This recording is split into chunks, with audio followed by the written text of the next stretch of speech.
আফা, এটা কি আফতাব মাস্টারের বাড়ি? হ্যাঁ, এটা আফতাব মাস্টারের বাড়ি। আমি আফতাব মাস্টারেরই মেয়ে। আপনারা কে? ও আচ্ছা, এটা আফতাব মাস্টারের বাড়ি। আমরা কে সেটা আপনাকে পরে বলতেছি, তার আগে আপনি বলেন তো স্যার কোথায় গেছে? আব্বা একটু শহরে গেছে। ও আচ্ছা, ঠিক আছে। স্যারেরও প্রয়োজন ছিল। স্যারের সিগনেচারটা আমি পরে নিব। আপনি একটা কাজ করেন, এখানে একটা সিগনেচার করে দেন। সিগনেচার করে দিব মানে? এটা আপনি কি বলতেছেন? আপনাদেরকে আমি চিনি না, জানি না, আর হুট করে এসে বললেন যে আপনাদেরকে এই দলিল একটা সিগনেচার করে দিব। আর এটা কিসের দলিল যে এটাতে সিগনেচার করে দিব? আসলে আপু, আপনি ঠিক কথাই বলছেন। আপনি আমাদেরকে চিনেন না, জানেন না, আপনি এখানে সিগনেচার করবেন। শুনেন, আমার পরিচয়টা আপনাকে আমি পরে দিচ্ছি। আসলে আপু, আপনি জিজ্ঞেস করলেন না এটা কিসের দলিল, এটা একটা বাড়ির দলিল। এখানে আপনি একটা সিগনেচার করে দেন, স্যারের সিগনেচারটা আমি পরে নিব। মানে বাড়ির দলিল মানে? তার মানে আপনার এই বাড়িটা লিখে নিতে চাইতেছেন? ভাই দেখেন, আমাদের এই বাড়িটা ছাড়া আর কোনো কিছুই নাই গে। আপনারা কোনো দয়া করে এই বাড়িটা লিখে নিয়েন না ভাই। আপনি শুধু শুধু টেনশন করেন না আপা, আপনাদের বাড়িটা লেখা নিতে আসি নাই, আপনাদেরকে একটা বাড়ি লেখা দিতে আসছি। শুনেন, আমি একজন স্কুল মাস্টারের মেয়ে, আমাকে এত বোকা পাইবেন না। আপনারা বাড়ি লিখে দেওয়ার নামে আমার এই বাড়িটা লিখে নিতে চাইতেছেন না। আপনারা যেদিক থেকে আসছেন এইদিকে চলে যান। আপা, আপনি আমাকে বিশ্বাস করেন, আপনি আমার উপরে আস্থা রাখেন। শুনেন, আপনাদের বাড়িটা লেখে নিতে আসি নাই, লেখে দিতে আসছি। আপনি একটা কাজ করেন, এই দলিলটা আপনি ঘরে নিয়ে রাখেন। স্যার আসলে স্যারকে দিয়েন, স্যার দেখলেই সবকিছু বুঝতে পারবে। এই নেন। আচ্ছা ঠিক আছে ভাই। বাবা যদি এসে জিজ্ঞেস করে আপনাদের নাম কি, আমি তো আপনাদের নাম জানি না। ও আচ্ছা, আমার নাম মোহাম্মদ শফিকুল ইসলাম। এই নেন, এই যে এই কার্ডটা স্যারকে দিয়েন, স্যার দেখলেই চিনতে পারবে। আচ্ছা ঠিক আছে ভাই। আচ্ছা ঠিক আছে, আসি। আসসালামু আলাইকুম। মা ছুটি না, মা ব্যাগটা নাও। আমি বাবা। খুব ক্লান্ত। তুমি আইছো, আর তোমাকে যে কাজ দিছিলাম সেই কাজগুলো ঠিক মতন করছো তো? হ্যাঁ মা, ঠিক মতো করছি মা, কিন্তু যে টাকা পয়সা দিয়েছিলে সে টাকা দিয়ে হয়নি মা। আমি 5 কিলোমিটার দূর থেকে হাঁটে আসছি মা, আমি খুব ক্লান্ত মা। আমি একটু রেস্ট করব মা। আচ্ছা ঠিক আছে বাবা, যাও তুমি। মা ছুটি, এই ব্যাগ এখানে কেন? বাবা, ব্যাগ এই জায়গায়? ব্যাগ করতে কি আসলো এটা তো আমি জানি না বাবা। এই তুই বাড়িতে থাকিস, কে কখন আসে কি করে তুই কিছুই জানিস না? ঠিক আছে, দেখি ব্যাগে কি আছে। এতগুলো টাকা! টাকা? হ্যাঁ মা। বাবা, আমার মনে পড়ছে, ওই লোকগুলাই মনে রেখে গেছে। শুধু খালি টাকা রেখে যায় নাই বাবা, এদিকে একটা দলিল রেখে গেছে, দেখেন।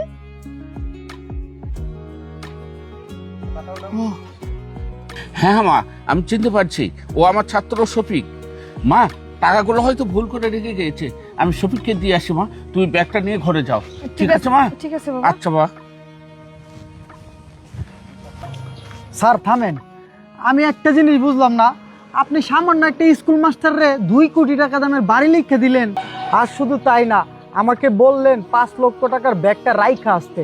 স্যার, এসবের মানেটা কি? এসবের মানে কি আর কি কারণে টাকাগুলো দিলাম, তুমি আমার সাথে আর কিছুক্ষণ সময় থাকো, তাহলে তুমি সবকিছু বুঝতে পারবা। ঠিক আছে, এখন চলো।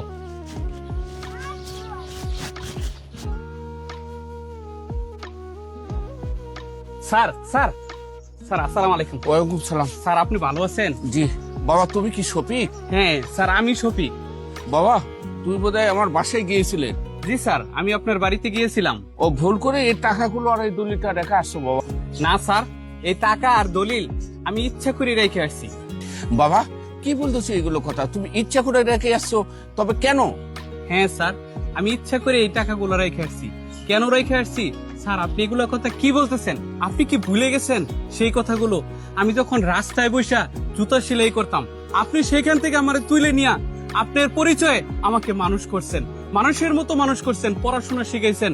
আর শুধু তাই না স্যার, আপনার পেনশনের টাকা দিয়া আমাকে বিদেশ পাঠাইছেন। স্যার, আপনি হয়তো ভাবছেন আমি বিদেশ গিয়ে আপনার সাথে কেন যোগাযোগ করলাম না।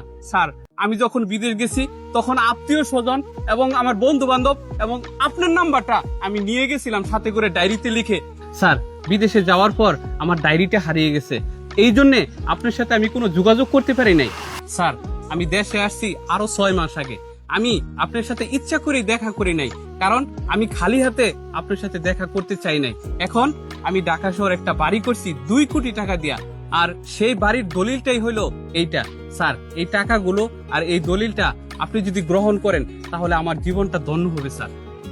দেখো বাবা শফিক, আমি তোমার জন্য যা করছি আমি এগুলো পাবার আশায় নয় বাবা।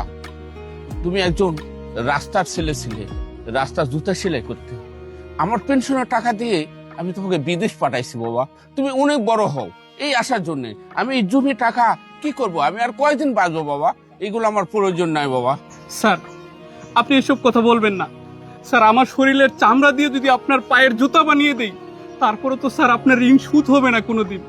স্যার আপনি এই দলিল আর এই টাকাগুলো রাখেন, তাহলে আমার জীবনটা ধন্য হয়ে যাবে স্যার।